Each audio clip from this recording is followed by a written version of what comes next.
Okay, good morning, everyone. Let's go ahead and get started. Welcome to SANDAG's San Diego Region Conformity Working Group for our meeting, first meeting in October. And before I get into the welcome and introductions, make sure that I have my screen up so you guys can see the slides.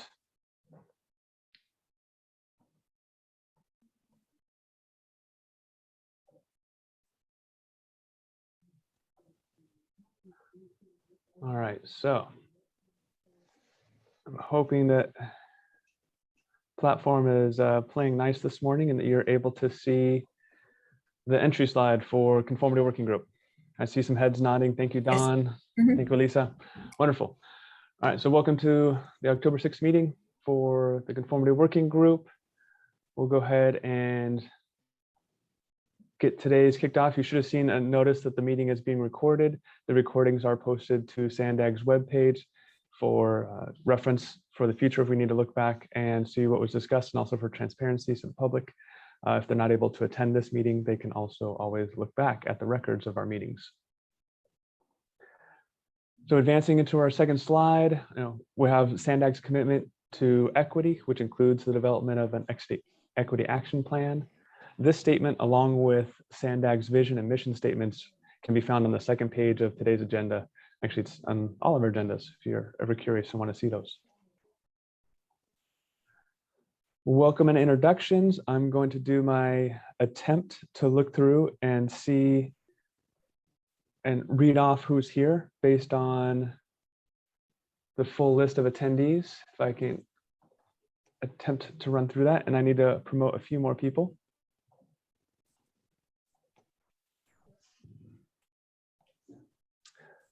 So from SANDAG, we have myself, San Sanford, from the Long Range Planning Division, along with Phil Traum and Tim Garrett. We have Elisa Arias, the Director of I'm going to mess this up now. I was going to say intermodal transportation, but it's integrated transportation. Did I get that right, Elisa? Got it. Thank you. All right, thank you.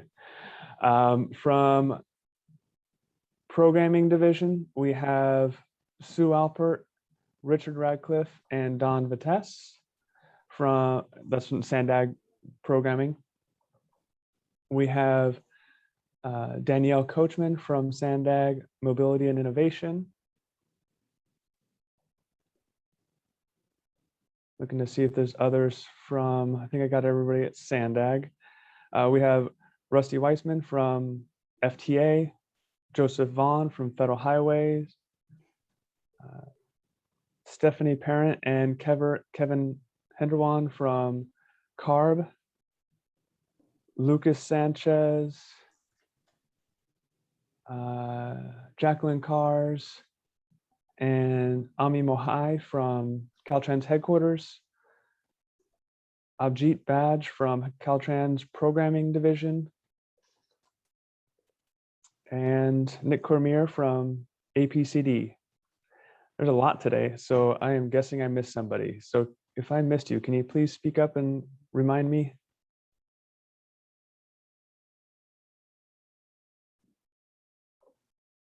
Oh, and Karina O'Connor as well from US EPA, who I am promoting the panelist right now, Karina. So hopefully you can control your own mic. I see that you have your hand up. All right, looks like it went through.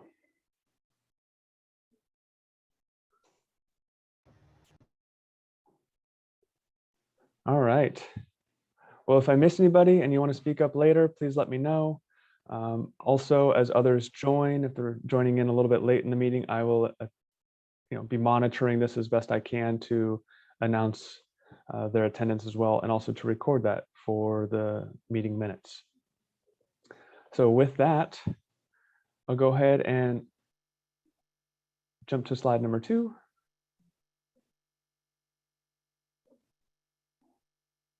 As soon as it will let me. All right, so included in the agenda that was sent out on Friday, we have the minutes from our last meeting in September.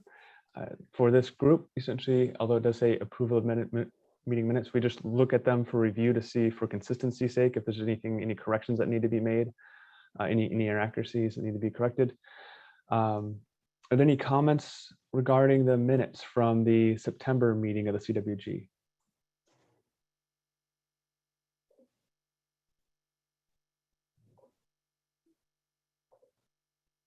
All right, not hearing anyone, we'll go ahead and move on to item number 3, public comments, communications, and member comments. And actually we have quite a few this morning, at least a few that I know of. And I'd like to start off with Stephanie Parent. If you'd like to make, you have a member comment or communication regarding a prior item? Yes. So in the previous meeting, there was a question about whether or not CARB would prepare a statewide economic analysis for the 2022, I'm blanking on the name, it's the SSS is what we always call it, is like the state SIP strategy. And I wanted to let everyone know that we will be looking at a like statewide economic analysis, and that there are measures that are statewide measures, but we wouldn't be looking at specifically, different districts and kind of doing an analysis for each kind of regional or local area or the economic impacts to those specific areas. So it definitely will be a much broader statewide economic analysis. Okay, thank you, Stephanie. I think the inquiry at the last meeting, I can't remember if it was the September meeting or the one prior to that, was if it was possible to do that kind of analysis for kind of subregions to understand and communicate that within, say, for instance, the San Diego region. And it sounds like the based on the current processes, whether it be modeling, that's just not a capacity that's built into the system at this point. So it's more broad than that. Is that accurate? Yes. Thank you. Appreciate that follow-up. Any questions on that announcement? Before I jump, I'll go to Richard next, and then I think Nick has an announcement about a meeting later today. But any questions on Stephanie's announcement?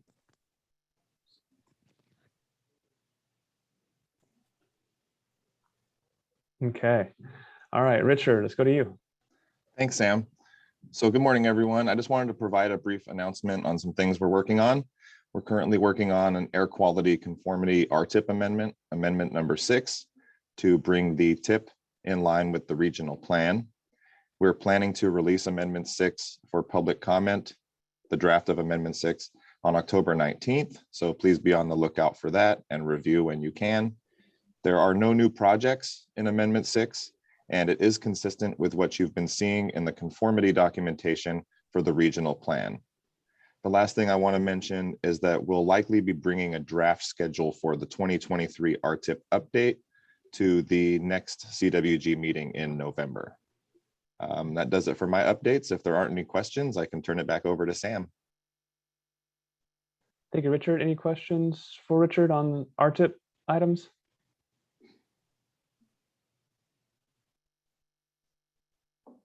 Okay. Move on to the third announcement that I'm aware of for today. There might be others, but I think Nick Cormier, do you want to make an announcement on a meeting that APCD is working on for this afternoon? Yeah, thanks, Sam. Yeah, we do have a public workshop scheduled for this afternoon. It's a virtual workshop on Zoom. This workshop is going to be discussing, it's kind of like a kickoff / scoping, initial scoping meeting, if you want to call it, for our next revision of our state ozone plan. Now that we've got the 2020 ozone plan, which was dealing with federal standards, we've got that more or less kind of in our rear view mirror, and we're now waiting for EPA to take action on it. We're using this as the opportunity to now, turn our heads back to our state requirements and fulfill the update for that for our regional air quality strategy, which is our state ozone plan. So the meeting today is at 4 o'clock. We'll be giving, about a half an hour of presentation there just to give everyone some background on ozone and in particular state ozone standards and the requirements associated with those.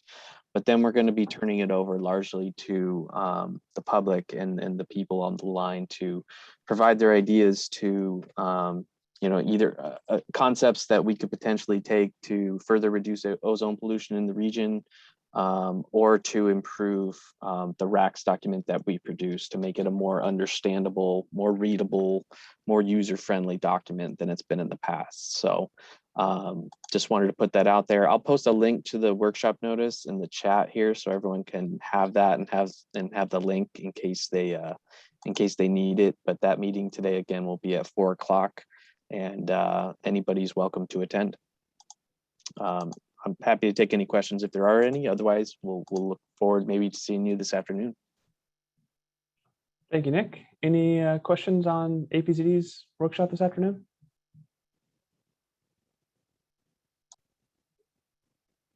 All right. Any other comments from the group or for the benefit of the group?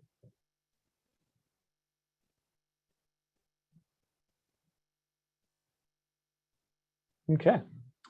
If not hearing any, we'll move on to the reports section. So we have reports 4 through 7, starting off with number 4, which is San Diego Forward, the 2021 regional plan.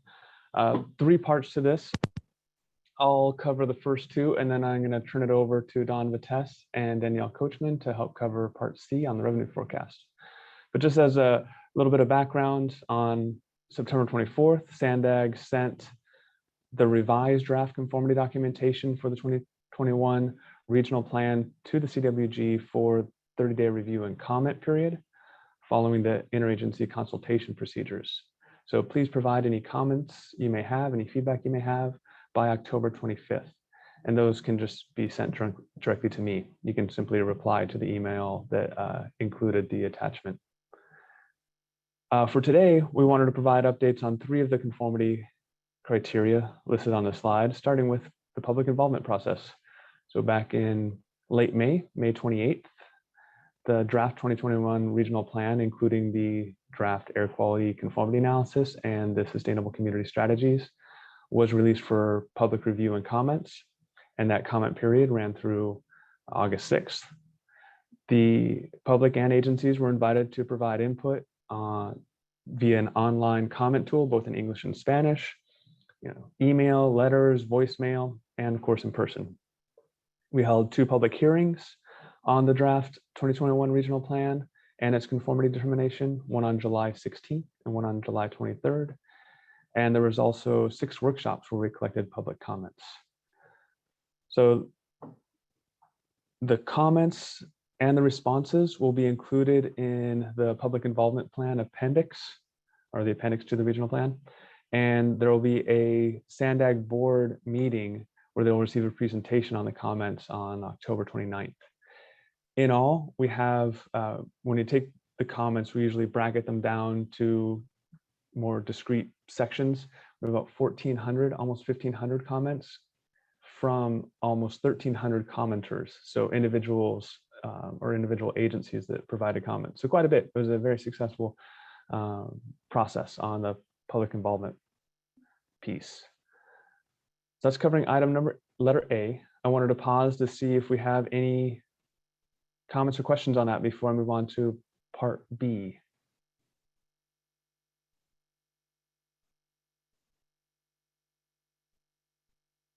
Okay, I'll move on to part B. If something does come up later, we can always circle back to those. So part B is looking at the non-attainment classification and analysis years. Between the initial draft and the revised final draft of the conformity documentation, the new non-attainment classification status of severe for both the 2008 and the 2015 ozone standards became effective. That also changed the attainment dates, which are required to be included in the plan analysis. So for the 2008 standard, that includes year 2026. And for the 2015 standard, that includes year 2032. The initial and the revised draft conformity documentation were developed to demonstrate conformity to both the 2016 SIP and the 2020 SIP. The 2016 SIP analysis years were updated in this revised version to reflect the new non-attainment status and the new attainment years. But now that's all water under the bridge, since on Monday of this week, US EPA published the adequacy findings for the emission budget submitted in the 2020 SIP for San Diego. So these have an effective date of October 19th of this year. And the final conformity documentation will be updated to remove those references to the 2016 SIP and those emission budgets from the 2016 SIP, since they will no longer be applicable. So more on this will be covered on the next agenda item, item number 5. But I did want to say a big thanks. I know he's not here today, but to John Kelly, also big thanks to Nick Cormier and the many others that helped along this process in getting that set. So those are the updates for item 4B. And again, I want to pause to see if there's any questions or comments on that before we go to part C. And Karina, since you're on the call, is there anything you would like to add regarding the EPA action? No, I mean, I think you summarized it. It was published on Monday and they're effective in 15 days. So by the time you guys adopt this, they'll definitely be effective. So they are the right budgets to include in the plan. So you can remove the other budgets because they are, I'm assuming, no longer applicable, but I would have to go back and look to make sure that they weren't for years of, I mean, they may still be applicable since they were for a different Clean Air Act requirement, but I'm assuming the new budgets are more stringent than the existing budgets. Yeah, there. Yep.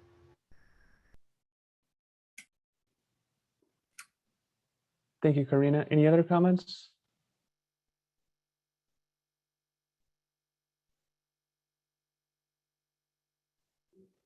All right, so moving on then, we're cruising through today. Part 4C, I'll give a little bit of background and then I'll turn it over to Don Vitesse from Sandag's Financial Programming and Planning and Budgeting Division, and Danielle Coachman from Sandag's Mobility and Innovation Division. Well, back in April, so this is testing your memory, we discussed the draft revenue constrained financial assumptions. And so this item is meant as an update to that section. The materials for this were sent to the CWG on Tuesday, and they start on page 8 of today's agenda.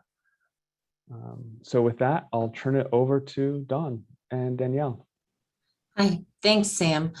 So I'm Dawn Vitesse. I'm the Strategic Capital Funding Manager here at Sandag, and today I am here to present the revenue forecast that will accompany the proposed final regional plan when it's presented to our Board of Directors for approval in December of this year. The draft plan revenue forecast, as Sam mentioned, was presented in April. And now we're just going to talk about changes to the assumptions that have been made. But just some initial background for anybody who might not have been here in April. The assumptions made for each major revenue source to be considered for inclusion in the plan update have been provided in the attachment, and our task is to provide a revenue estimate of reasonably expected sources of funding to develop a fiscally constrained plan.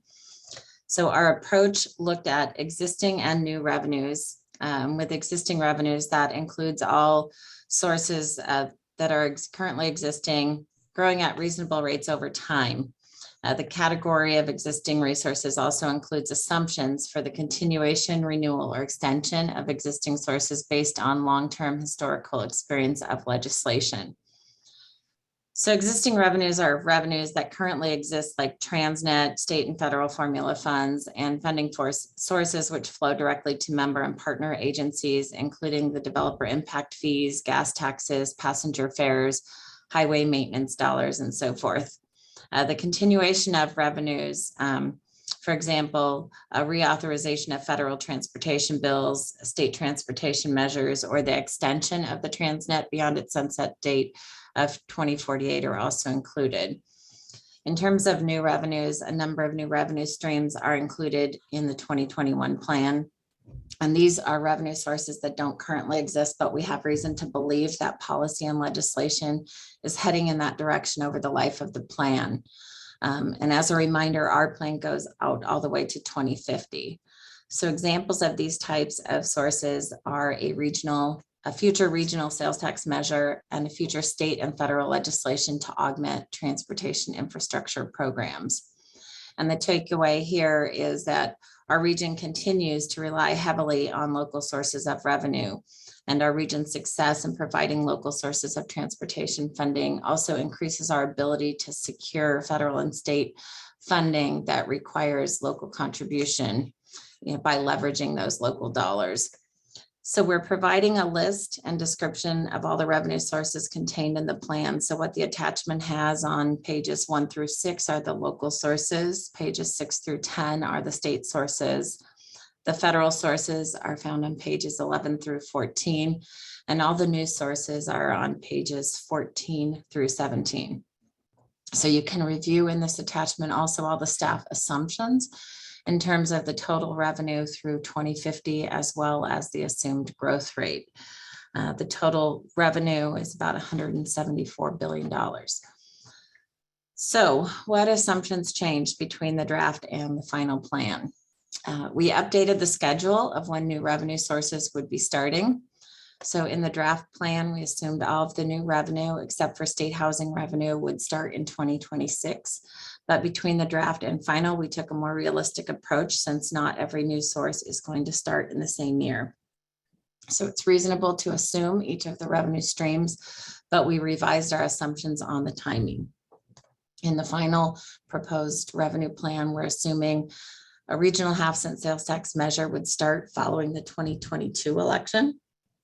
Excuse me. There's been significant public discussion on the funding gap between revenue coming in from the existing transient half-cent sales tax and the region's ability to initiate work on new priority projects and programs to advance our regional environmental, economic, and equity goals. So another half-cent regional sales tax measure is assumed to start following the 2028 presidential election. We pushed the new half-cent local measure sponsored by San Diego Metropolitan Transit System, or MTS, that provides bus and trolley services to start following the 2024 presidential election. So for the draft plan, we had assumed that measure on the ballot in 2022. Existing law, Assembly Bill 805, is what authorizes MTS and NCTD to individually impose a specified transaction and use tax within their respective portions of the County of San Diego, with the revenues to be used for public transit purposes. Also for the draft plan, we had assumed that both a state and regional road user charge would begin in 2026. We have more information now on the slower implementation schedule coming from the state. And so therefore we pushed the new revenue based on road user fees to begin in 2030. We also significantly reduced the assumption on how much revenue the state fee would generate. So for the draft, we assumed 2 cents per mile fee from the state and 2 cents per mile fee from regional, for a total of 4 cents. But for the final, we're assuming that between 0.07 cents per mile from 2030 to 2033, growing to 1.2 cents per mile by 2049 and 2050 would be coming from the state.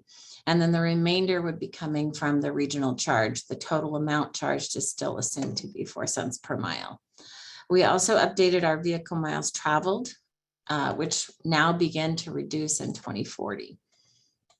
So these revenues are based on planned expansion of the managed lanes network along the region's major corridors to 2050. And these assumptions are based on the managed lane feasibility tool, an interactive dashboard model developed by Sandex consultant HNTB that is used to forecast managed lane performance and revenues.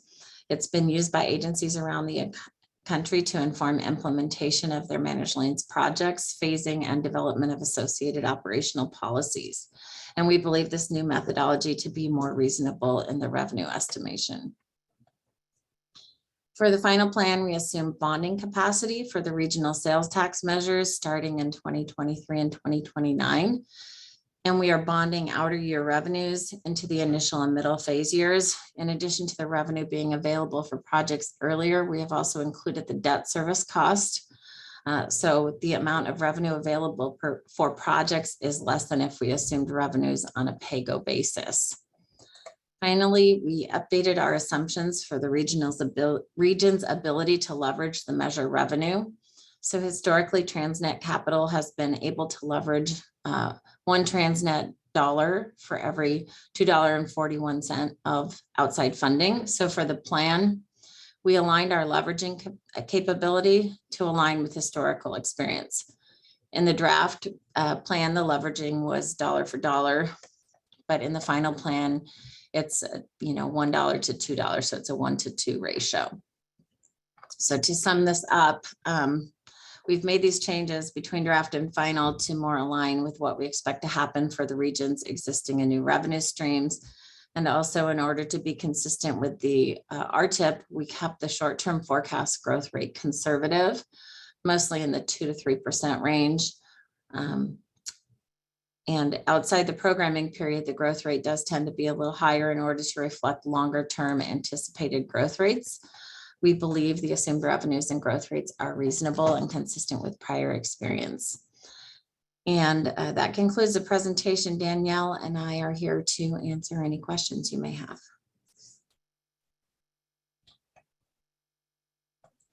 Thank you, Don. And let's see, I see one hand raised. Nick. Yeah, thank you, John. Great presentation. And I just had two questions. And I was seeing in the documentation that that these road use charge accounts, or these future road use charge accounts, would basically kind of replace the gas tax, or it's assumed to replace the gas tax, down the line, 2035 onwards, it seems like. How I went looking through the table on let's see, I guess it's on the second to last page of the agenda, where it kind of lays out all the major revenue sources. I was having trouble. Were there any? It seemed like the fuel related taxes were all still kind of assuming to grow moving forward through 2050, unless I missed one. As well as road use charges. So are we assuming that there's going to be revenue from road user charges and gas taxes at the same time all the way through 2050? Or did I miss something there? I can jump in for a little bit, and maybe Don, you can add in about the gas tax assumptions if you're familiar with that part. But there's two components to the road usage charge. There's the state portion and the regional portion. The state portion is assumed to be revenue neutral. When we calculate our gas tax revenues, it's based on, model outputs as far as vehicle miles travel based on, gas tax collection. And so our model does show, declining gas vehicle VMT as people shift to electric vehicles. And so the revenue from gas tax does decline. And then the state portion of the road usage charge was set at a level to keep the total state revenues consistent with the levels we receive today. So the road usage, the state portion of the road usage charge, the actual per mile portion, increases over the life of the plan to make up for the declining revenues in the state gas tax. The regional road usage charge is completely separate. While it's kind of reflected as a per mile rate in the plan, we anticipate as we move towards implementation, it will be a little, the fee structure will be more detailed. And so we'll work through that as we move forward from this plan. But we do anticipate that it would be used to manage the system and to reduce congestion and for other, local priorities. And so that being said, the regional road usage charge is not necessarily thought of as a gas tax replacement. It's a good source of funding that we can use to fund some, transit alternatives and whatnot, while also, structuring it in a way to help achieve multiple policy goals. Okay, great. Yeah, that helps. That's very helpful, actually. That I think I got it squared away in my head, so that makes sense. The second question I had was just kind of overarching, because it seems like a lot of these revenue sources are contingent on ballot measures, at least the future ones. And so can you possibly shed some light on like what happens or what's kind of the fallback options if some of those ballot measures don't work out? Either they don't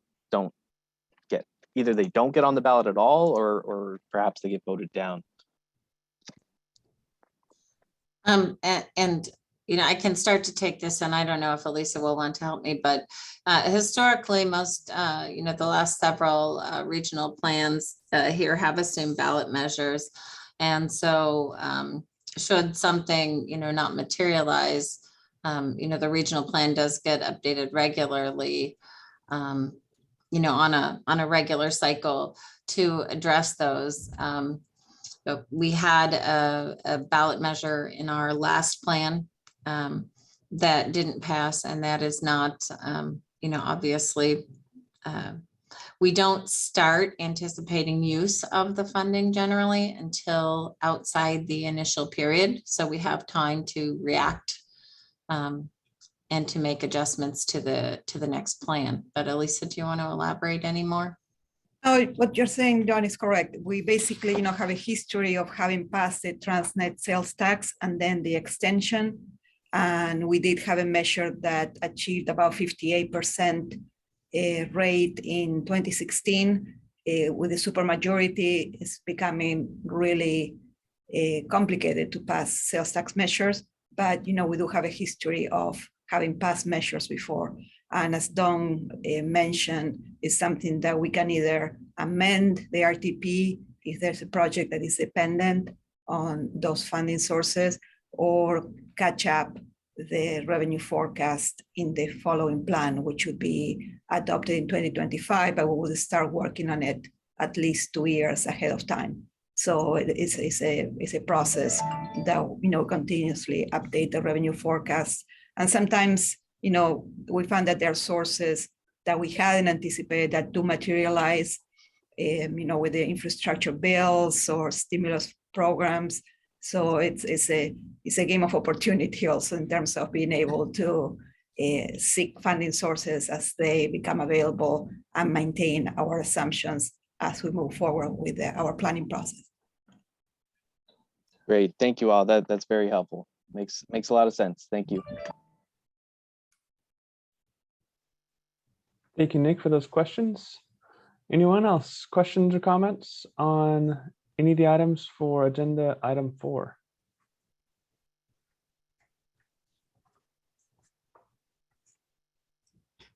Okay, not hearing or seeing any hands raised. Thank you, Don and Danielle, for joining us today on that item.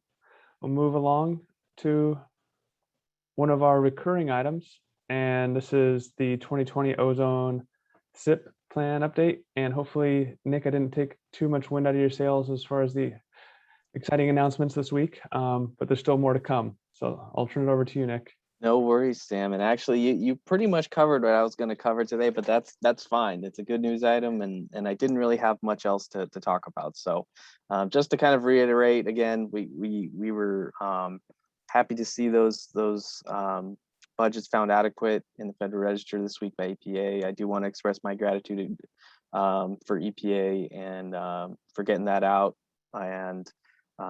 and for Sandag for kind of facilitating and making sure this is all kind of works for their plan as well, and getting it done in the time frame that was needed. So that was a good kind of group effort to kind of get all that done.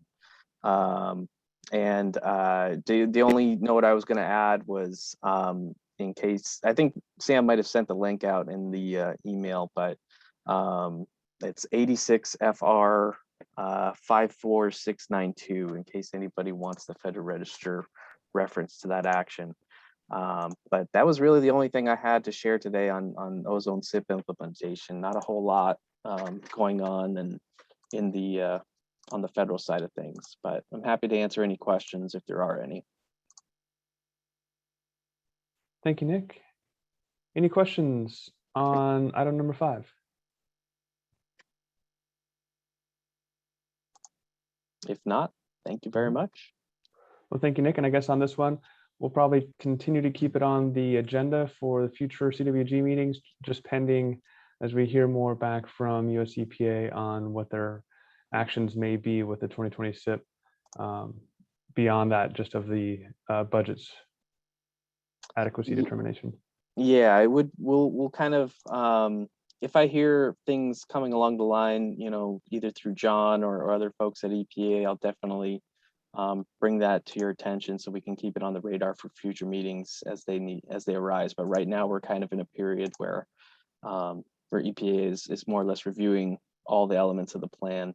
And so we're kind of in a holding pattern, at least for federal purposes. So I'll keep everyone in the loop as I hear more. Thank you very much. Thank you. Okay, moving on to agenda item number 6, the MFAC 2021 update. And for this today, we have Kevin Henderwan from CARB. And I'm not sure that there are updates, but we always like asking to see if there are any. Hey, good morning, everyone. Yes, I will be speaking on behalf of Ms. Amani Kalandir today. Not really any new updates at this time. We have submitted the MFAC 2021 model and the MFAC 2017 adjustment factors to EPA, and we're currently working with them and their staff to answer whatever questions they may have. And so that's pretty much our update. Please feel free to ask me any follow-up questions and we'll get back to you as soon as possible. Thank you. Thank you, Kevin. Any questions for item number 6?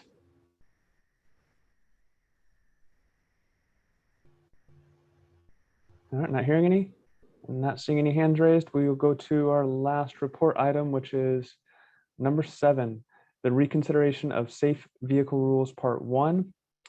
I believe the last time we met, it was early September, obviously, and we had an announcement, kind of a teaser from the National Highway Traffic Safety Administration that they were looking at adjusting the CAFE standards.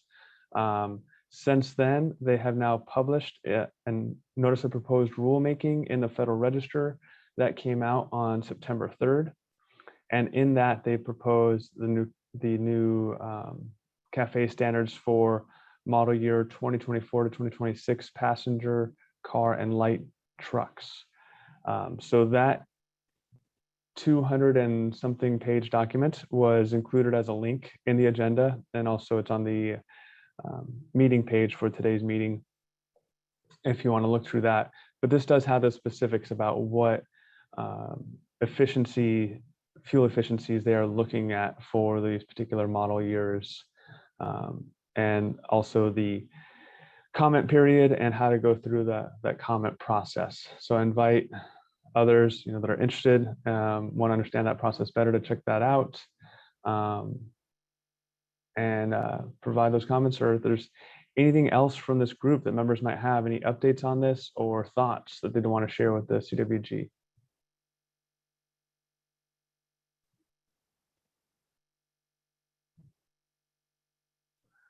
All right.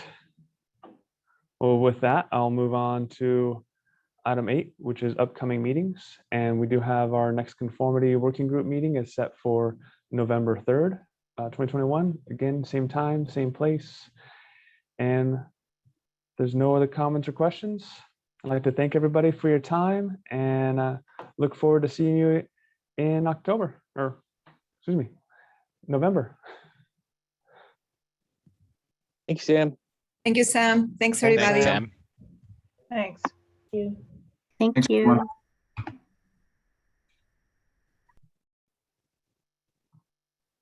everyone.